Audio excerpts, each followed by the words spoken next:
guys, and welcome back to my YouTube channel. This is Eunice and today I want us to look at a very interesting story in the Bible, and that is the story of Hezekiah. But before then, hit that subscribe button, like, comment and share. So the story of Hezekiah, it is found in the book of Isaiah chapter number 38 and verses 1 to 8, and also in the book of 1 Kings chapter number 20 verses 8 and 11. It's the story that we are told of when God sent his prophet Isaiah to go and tell Hezekiah to place his house in order because he was going to die. But Hezekiah cried bitterly before the presence of God. And if you read in chapter number 2, I think we can do this. Hezekiah turned his face to the wall and prayed to God, to the Lord. Remember, O Lord, how I have walked before you faithfully and with wholehearted devotion, and have done what is good in your eyes. And Hezekiah wept bitterly. I think that is one of the things that interests me. Hezekiah was a king, but in all his reign, he had wholeheartedly devoted his life to serving God, and that is why he's weeping bitterly when the prophet is sent to tell him that he's going to die.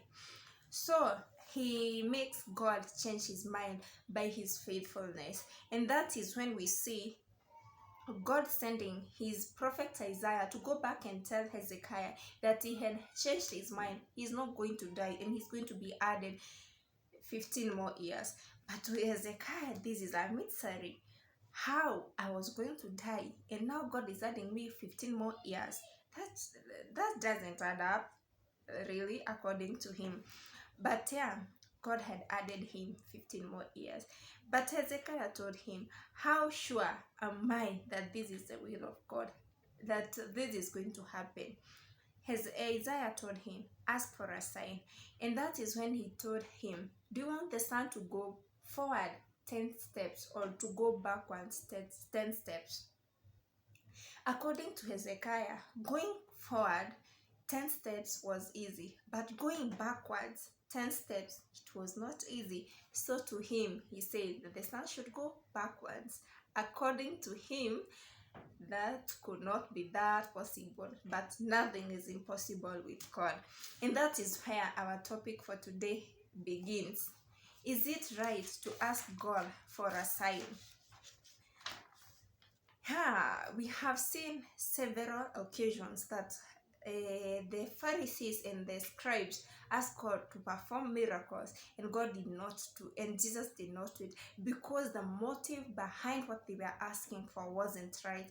And if you read in the book of Matthew chapter number 12 verses 38 to 40, that is where we see the Pharisees asking Jesus for a sign. But Jesus told him, but Jesus answers them, an adulterous generation craves for a sign, and it will not be given to them.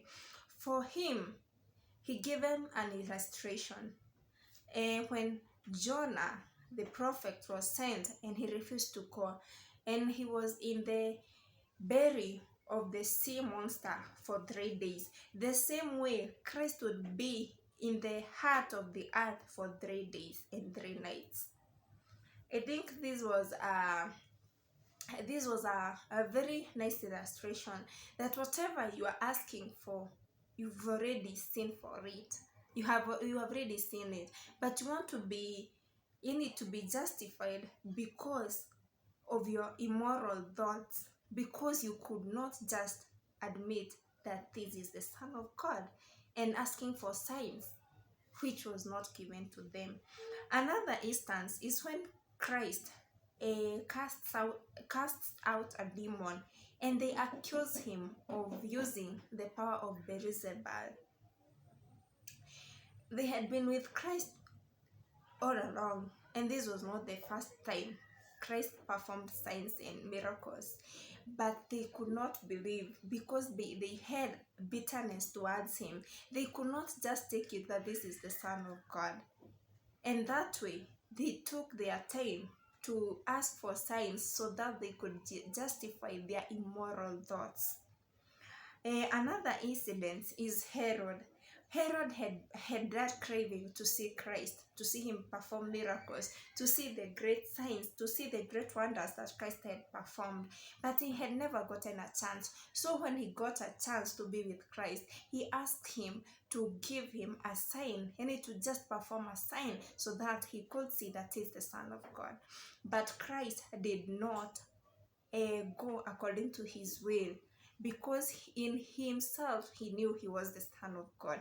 And if it was wrong for them to doubt, because he had been with them all that time, they had seen everything that he had done, but they could not just take it in. So the motive behind you asking for the sign, the motive behind you asking for a sign that God, this is it, is what determines whether it is right or wrong. And also, if we see in this case of Hezekiah did not doubt God or anything, but it was not clear to him that that this was God, and it was not wrong for him to confirm the sign, that it was the will of God. Another incident we see is the incidents of Gideon. When when God is calling Gideon to go and rescue the Israelites, he asked for a sign. He asked God that he was going to put a sponge, and when it is wet, he will know that was God. And he repeated the same thing for twice, and that is when he realized that was God.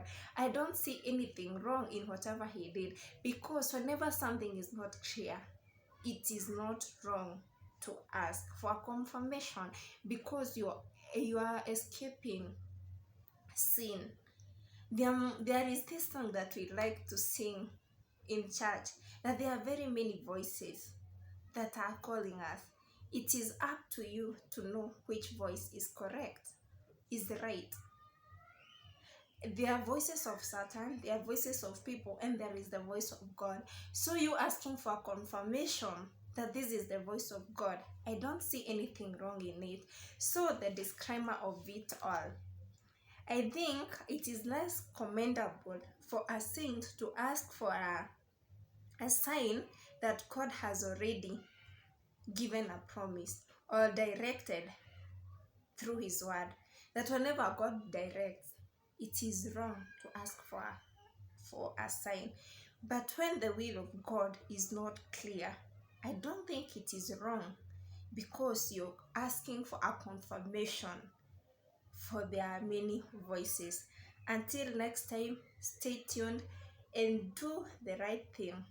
Ask God for a sign when it is for confirmation. Let your motive be right when you're asking God for anything. Be blessed.